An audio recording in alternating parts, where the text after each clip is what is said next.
Good, yo, we back. Got before they're famous, they just released like it was K Flock, B Love, and Dougie B. You feel me? We're gonna get into it before they're famous. Feel me? They're just gonna talk about K Flock. Whether you're willing to acknowledge it or not, New York drill is here to stay. And say what you will about this genre, but it has led to a number of fresh artists making a name for themselves with their own spin on the sound. Now, thanks to a young man known as K Flock, Bronx drill might be up next, and he's brought his good buddies along with him, B Love and Dougie B. Together, this trio is rejuvenating a musical genre that many felt long ago past its expiration date. And they're accomplishing this monumental task by... Hey, I remember like a year ago, I was like, damn, like, you feel me, ever since Pop gone, like 5 year on, you feel me, still stayed relevant, just coming off the drill shit, but I was just like, damn, like, I don't know how far I can take it, because I was like comparing it to a lot like Detroit. Detroit was like, you feel me, I think what New York drill should be, you feel me, they got like Babyface Ray, you feel me, I don't know, all like, they feel me, the people that did Detroit drill, they like converted over to like the mainstream, like 42 Doug, you feel me, T Grizzly, fucking Sada Baby, you feel me. I felt like that was what New York drill was gonna be, you feel me. People like Smooth L, Max the Demon, you feel me. They just, I don't know, they didn't really hit the mainstream like I thought they would, you feel me. They kind of like stayed back. Max the Demon hasn't released in like a year. A lot of people say that Smooth L fell off and all that. Injecting their music with the type of madcap energy that comes from having spent so much time of their youth hustling the streets of New York City. Want to learn more about the come up of K Flock? I'm to one bro. There was a white dude with the black hair, you feel me, swooshed over. I'm to him. I know he was like had like hella drama behind his name. Yeah, Michael. That's the dude. Then keep watching our newest episode of Before They Were Famous. Yeah.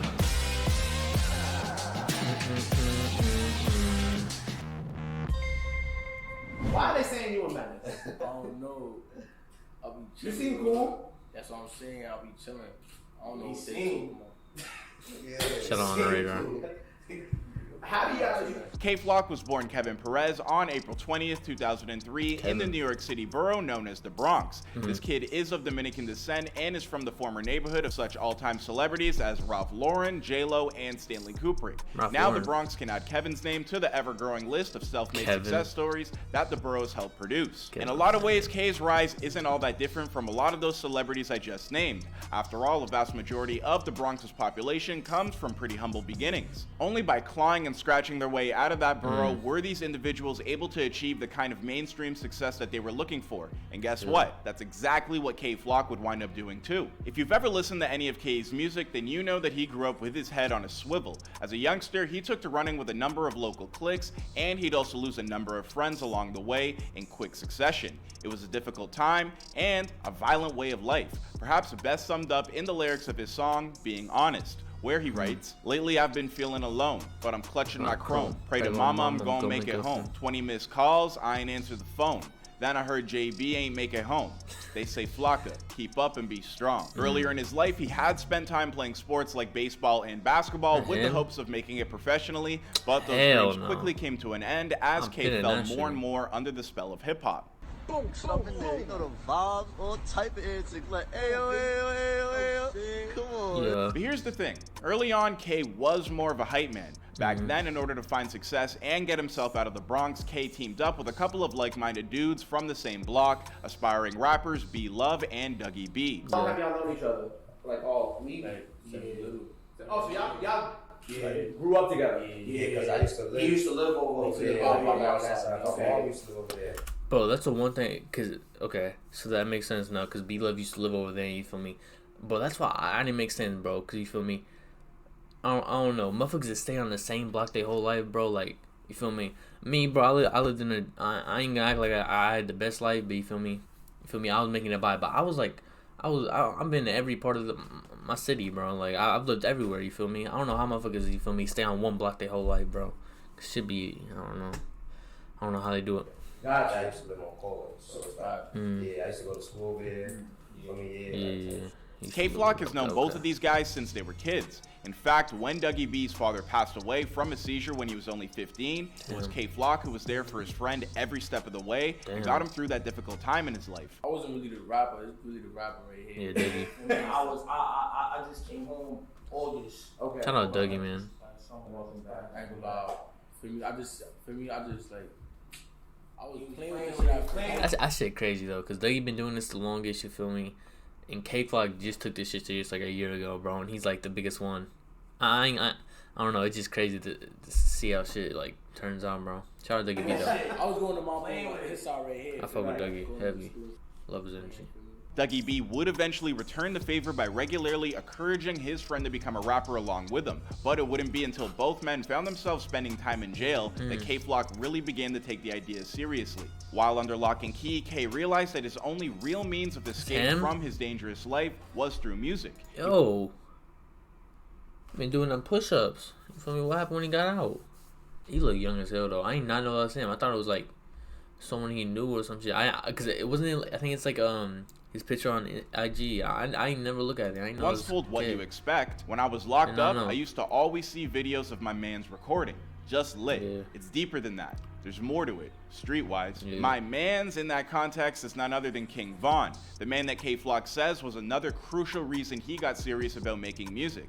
It was King Von's Chicago drill stylings that inspired K to inject some Bronx style into that genre. I see that. Freshly inspired and released from lockup, K-Flock got to work turning his dreams into reality. Hard as it may be to believe now with what his name is all over the place, but K's arrival in the industry didn't take place until after quarantine descended on all of us. And I mean, thank God he arrived. That's crazy. King Von inspired K-Flock. That's crazy. I ain't not know that at all. That's crazy. I definitely see the similarities in them. Just the way they like, you feel me, they act. You feel me? I don't know. Just the way they act, bro. The way they talk. You feel me? I don't know. When he did, right? His first track dropped in May of 2020 and was titled FTO. Soon afterwards, he'd start making a real name for himself by dropping a string of high-energy singles, racking up hundreds of thousands, if not millions of views on collab efforts with B Love. I'm talking tracks like Speed Racing and OUSMANE. That latter of those two singles would go on to earn over 1 million views in under a month. This increased exposure afforded K-Flock a platform to rep for his man Dougie B, who was still locked up, while K-Flock and B Love were popping off. Needless to say, Dougie's buddies sure as hell did not forget about their brother on the inside, as the two dropped as many "No More Free Dougie B" hashtags as they could along their path to fame. Platinum in the streets, I ain't gonna lie. I spotted go crazy. For me, I'm getting, for me, he telling me like, yo, it's up right now, like, I'm getting my, for me, telling my mom, like, Mom, check K, like, check the YouTube, she like, see that 1 million views in less than like a right before I come home, no, I get, like, for me, I got to get for me when I was in. Once Dougie was finally out, the three men teamed up and released their massively successful single, Brotherly Love, which has amassed nearly 6 million views in under 6 months. Ever since these breakthrough tracks, K has been on the rise, and rumors have begun to circulate that music labels have been hitting the man up in search of drill's newest superstar. As of this recording, K-Flock remains independent, but for how long that will remain that's cap. He signed. He signed like last month. He signed Columbia. The case is anyone's guess. And I just seen Dougie B get signed. Dougie B got signed. Shout out Dougie B. He got signed to Republic. And then B Love got signed to fuck, what was that one? I know B Love got signed. What do you tell them? And you know what's crazy, bro? And I've been telling a lot of motherfuckers this, because I don't have TikTok, bro, but I've been hearing like my bros that don't really listen to New York drill, they be like, oh, like they be knowing the words to the song, and I'm like, damn, how you know this? They was like, damn, it's all over TikTok. And I'd be like, damn. Like I remember D&D with Blockwork and Shy K, they was singing that shit. I was playing it like in a party chat, and motherfuckers singing that shit. I'm like, damn, like y'all know this? They be like, yeah, it's all over TikTok. And I'm like, damn, bro, like, you feel me? Like motherfuckers probably looking at these guys as like TikTok artists when, you feel me, they got a whole catalog, and you feel me, they doing numbers like spread out. Like there's a lot of TikTok motherfuckers that get 10 million views on one video and then they fall off, you feel me? But nah, bro, that shit crazy, because like these motherfuckers, they blown up off of TikTok, but you feel me, they not TikTok artists, bro. There's a reason they signed, bro. You feel me? There's a reason they all gonna be stars, bro. Whatever you doing, you can do it. Gangsta, go forward. Facts. Right. I answer my fans, I ain't gonna lie. Cause I know how it is. I know how I feel to, for me, like being want to talk to somebody famous. It's like gangsta. So it's like, for me, yeah, somebody going up or something. In the meantime, it might be best if K-Flock cools it a little bit with his ops talk over on social media. Despite his success, he hasn't left that world behind completely, and to say that there's something of a dark cloud hanging over a whole bunch of his social media conversations would probably be an understatement. Matter of fact, take a level, go through this. They know somebody over here, bro. Real. Bro, we out, bro. We out Lori Law. Y'all pissing on my son, Goon Ward, nigga. Y'all bugging, nigga. Where am I, dad, nigga? Y'all bugging, nigga. Nah, they need to come on this live, though. What up, bro? Me and my son, see, I just changed. Dog, he saw me hop out. He said, huh, nothing. That ass over here. I ain't gonna lie, he took light. He got scared. I said, boom, that. I running right to the cops. Having learned so much from... Why'd they put that in the video, bro? God damn it, bro. Bro, I remember, that motherfucker was doing fucking, he was looking for ops on live, bro. I remember watching them shits, bro, like, bro, he had a couple of them where he was doing that shit, bro. That shit was wild to watch. I was like, motherfuckers really on the internet doing this shit, bro. I'm glad he King Von is great, but I think we can all agree that nobody wants K to share his ultimate fate. R.I.P. to the legend King Von. As for what K-Flock's immediate future holds, well, that's a video for another time and another place. After all, this is before they were famous. My name is Clyde Smith, and if you enjoyed this video, please take a second to like and subscribe, and I'll catch you guys in another video. Boy, be love. The hip-hop scene coming out of the Bronx is... My dumbass. The hip-hop scene coming out of the Bronx is absolutely on fire right now. Crazy. Not only are artists releasing singles at breakneck speeds, but they're also gobbling up samples left and right to incorporate into their music. Near the very top of that list is the artist known as Lovee, a pioneer of the Bronx drill sound who has quietly built up a large and engaged fan base by appearing on platforms like OVO Sound Radio, while also racking up millions of OVO Sound? Damn. Views on tracks like Spot 'em and collaborative efforts with his good friend K-Flock, like Shot Down or Op Spotter. Lovee might be on the fast track to success, but did you know that only a few years ago he was slacking and giving up on his rap dream completely? If you want to find out what reawakened his hunger for success, then keep watching our newest episode of Before They Were Famous. Also, if you do want to keep up with all the New York drill rappers, we will be posting bios on Dougie B and D-Thang later this week, so please be on the lookout for that. Alright, let's get into this video. I'm really surprised they on D-Thang. You feel me? They trying to get in tune. I see what they trying to do. They trying to get relevant again. Before that film, bro, I remember like 2-3 years ago, they was hella relevant. They was doing rappers like every day. That shit, like, they fell off though. I ain't gonna cap. The Michael McCroon dude, he fell off, bro. Like, he was doing crazy shit. He got canceled. That's why I got someone new, because his ass was tripping. I'm definitely surprised they're doing D-Thang, bro. D-Thang is not the type of artist that, you feel me, everybody knows or has that one song that everybody going crazy for. But hey, shout out to them. I was surprised when they got Dougie B. I ain't wanted to come out bad. I ain't know, like, I was shout out to them for showing love. It came out good, like. Yeah, was you nervous? Shut up, P-Films. In the beginning? Lovee was born Quayshawn Cannon that in haircut wild, bro. A mohawk is crazy. Of 2000 in the world-famous New York City borough of the Bronx. Lovee grew up as part of a West Indian family on the south side of the Bronx in the projects, living in what's known as the Andrew Jackson houses, the same part of town where his friends and future rappers K-Flock and Dougie B would also grow up. And he also attended James Monroe High School in New York. So how did you meet K-Flocker? K-Flocker? Years ago, before rap. Like, y'all talk all the time. My mom used to live on that side of town. Like, I grew up on that side of town. For me, so I know a lot of them. Like, for me, Warren Bills. For me, shout out Warren Bills. K-Flock. For me. I ain't gonna talk about Warren Bills. I ain't even listen. Shout out B-Love. For years now. Despite being able to see the nearby Manhattan skyline from the windows of his family home, Lovee preferred to stick close to his neighborhood and almost never left its confines during his childhood. As a kid, his only true means of escape from poverty of the ghetto was his passion for music. Back then, he'd listen to acts like Chief Keef, Kodak Black, and Lil Baby, all of whom would play a part in influencing his own eventual style. It's crazy, motherfuckers influenced by Lil Baby now. Lil Baby just came out like 3 years ago. Hey, I ain't saying anything. As he became a teenager, Love would try rapping for the first time, Baby Whore. even going so far to record a song or two. Nicknamed Buddy Love after the Eddie Murphy character from The Nutty Professor, Love would devise these early tracks in sporadic bursts of creativity. But at that still early point in his life, he really wasn't all that interested in uploading his music to SoundCloud or YouTube. I used to just listen to music a lot. I made a song like a long time ago. I made like 2-3 songs, but then I just never was a real rapper or something. So you've been like rapping, but you started taking it serious like a year ago. Yeah. Why? Well, it probably had something to do with him constantly getting pulled away due to his obligations in the streets. If you've ever given a listen to Love's song Hero, then you know that he considers himself to be his local neighborhood hero. Do you feel like you're the neighborhood hero? Yeah. Do you feel like people look at you in that way?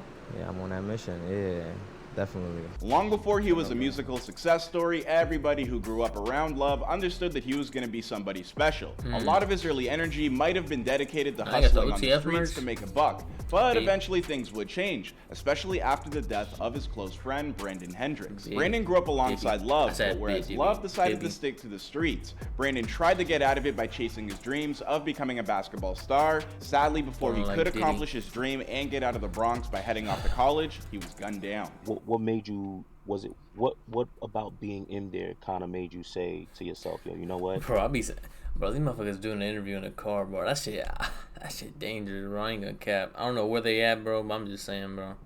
I don't know, bro. Let me take this music stuff serious. Do it in the crib at least. Because the way I went in showed me ain't your mans. Like, you feel what I'm trying to say? Like, okay. The way I ended up in that, I could tell, like, hey, this ain't Put that in the it. back. Because it leave you for dead. You feel me? You gotta, and then telling me, bro, don't, you feel me? How it happened too. See how, like, oh, I left you for dead. This man's probably also the car. That's not it. And you got talent. That's why they're doing it. It's not whack. Like, and you're not trying. You making music without trying, and it's better than. That's actually putting their all into it. Yeah, exactly. Motivated by his friend's passing, in 2020, B-Love rekindled his passion for music and recorded a track titled No Hook. I dropped No Hook. Facts. That's around the time I dropped No Hook. I fuck with B-Love in interviews, bro. Like, he like, you can tell he genuine, bro, and he don't be like, I don't know. I ain't gonna say he like really than anybody else, bro, but he don't be on no like, you feel me? I could just tell he mature in the head. Like he know what not to say and what to say. You feel me? Not to ag on any beats. You feel me? He don't use the internet and you feel me ways like you feel me K-Flock and they be doing. You feel me? I just tell him mature, bro. That's why I fuck with B-Love. Like I just started taking it serious. He also dropped a hard-nosed music video alongside it that focused on B-Love and his crew making their way through their Bronx neighborhood. Once that video began popping off, Love moved quickly to follow it up with a sequel, No Hook Part 2, a track that cleared more than 500,000 views in basically no time at all. With little more than 2 hit songs to his name, B-Love was becoming New York City's next big thing. He'd bring his breakthrough year to a close by releasing his debut EP, Cortland Baby, in honor of the projects that raised him. He'd also collaborate with his childhood friends and local rap artists K-Flock and Dougie B on massive hit songs like Brotherly Love, Shot Down, and Speed Racing, all of which would only increase his profile by 1,000-fold. I saw my little cousin in the casket. I couldn't even breathe. 3 years later, my brother in the casket. I ain't even want to see him go through, you know what I'm saying? Explain that line. Is that like real family members or just friends that you consider family? Nah, that's real family. Like, damn. Real family, like my little cousin. Like, for me, tied it on me. For me, from 06 to 16. For me, he didn't even get to see 10. Damn. Wow. So it's like, for real, my brother too. Damn. For me, RP, bro. Biological brother. Yeah, my god brother type shit. Okay, like, okay. I mean, lost him. Damn. For me, car crash and shit. Damn. After a few years spent messing around with rap simply to see what might come of it, Love finally understood that he had accomplished something truly special. Rapper. So with 2020 and all of the monumental success it brought with it ending, Love decided that in 2021, he'd achieve even greater heights, stating, "My hunger for rap was different last year. Now it's really there." In 2021, Love released If You Know, You Know, a single that sampled a Wayne Wonder classic tune, No Letting Go. Love's new track would quickly become the song of the summer, achieving 5 million streams in a little over a month's time. By September of 2000, bro, that shit was an immediate hit, bro. Like, Bro, I wasn't even on it. Like I was like a couple days late, bro. Like my whole Instagram feed was just, you feel me? This is song of the year. This is song of the year. Like this is New York drill song of the year. No doubt, bro. I listened to it. I'm like, this shit cool. You feel me? It's a little catchy, bro. And then I started hearing everybody play it. I'm like, damn, like this should really go. Achieving 5 million. And then I remember, you feel me, why he did that track. And you feel me? I seen the bar and I was like, damn, that shit crazy, bro. Like this is really a response, and he doing numbers like this. Streams in a little over a month's time. By September of 2021, the track was appearing on popular Apple Music playlists like the New York, while also thriving on social media platforms like TikTok and Shazam. You know it's real if you're popping on Shazam. Next, Love would update Egyptian's tune Hold Ya for his hit single Niki. Much like before, his formula proved to be successful, and a few million streams later, Love was that song was short to say. That's why I hate it, bro. Signing his first deal with Records, a joint venture between Barry Wise and Sony Music Entertainment. Oh yeah, he signed to Sony. That's who he signed to. He signed to Sony. Established in 2015 and is based out of New York City. So me, like, you know, I got a couple records on there, like Hero, Wonderland, Only One. Like certain records that's speaking from like the perspective, like from me, like where you can hear, like it's basically I'm talking to you. Shout out on the radar, man. I'm really a big fan of them. They be really, like, you feel me, showing love to everybody, every side. You feel me, Brooklyn, Bronx. You feel me. Shout out on the radar, man. They doing the freestyle. They freestyle hard. When you listen, it's gonna be like showing love to everybody. So that's why, like, no matter the views. I made it like so select song. As for where B-Love goes from here, well, he's apparently already got another 5 songs in the can that he thinks are on the same level as Niki, and if you know, you know. So be on the lookout for those to drop soon. As for the rest of his story, well, that's for another time and another place. After all, this is before they were famous. Yeah. My name is Clyde Smith, and if you enjoyed this video, please take a moment to like and subscribe, and I'll see you guys in another video. Oh, fuck. Fuck out of here. Stop pausing. Alright. Got Dougie B. Let's get it. I don't know about you guys, but it seems to me that as popular as both Chicago and UK drill music can be, all anyone wants to talk about these days are the drill beats emerging out of New York, more specifically the Bronx. That is where a trio of close friends that we know as K-Flock, B-Love, and Dougie B would spend their childhoods running the block before becoming 3 of the biggest rap stars in the city with hit tracks like Brotherly Love, T. Cardi, and Pop That. Recently, we have taken a close look at the come-ups of both K-Flock and B-Love, so now let's investigate the equally intriguing story of their friend Dougie B, the man who had to sit and watch from behind bars as his best friends made it without him. Find out how Dougie B's friends held it down for him after the jump on our newest episode of Before They Were Famous. Boy, Clyde.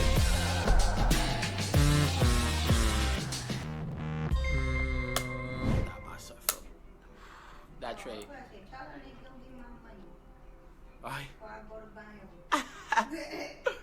Trick Fields. Dougie B was born Douglas Johnson in the early 2000s in the New York City neighborhood known as the Bronx. Much like his friends K-Flock and B-Love, Dougie B came from such a difficult beginning that it's pretty much a miracle that the man survived to become the success story that he is today. Listen to a bar or two from any Dougie B track and you're bound to hear a reference to how dangerous it was growing up in the Bronx. He spent a lot. I'm intrigued to see if they bring up an incident that happened before Dougie B got famous. A lot of time on the block located at East 187th Street, known as Sev's Side or Sev Block, a section of town where losing a friend or two was sadly just a part of everyday life. On the more positive side of things, it was his time spent here listening to artists like Chief Keef and Kodak Black that music began to become a part of his life. I've been listening to that side. Chief Keef, Ghana, Keed.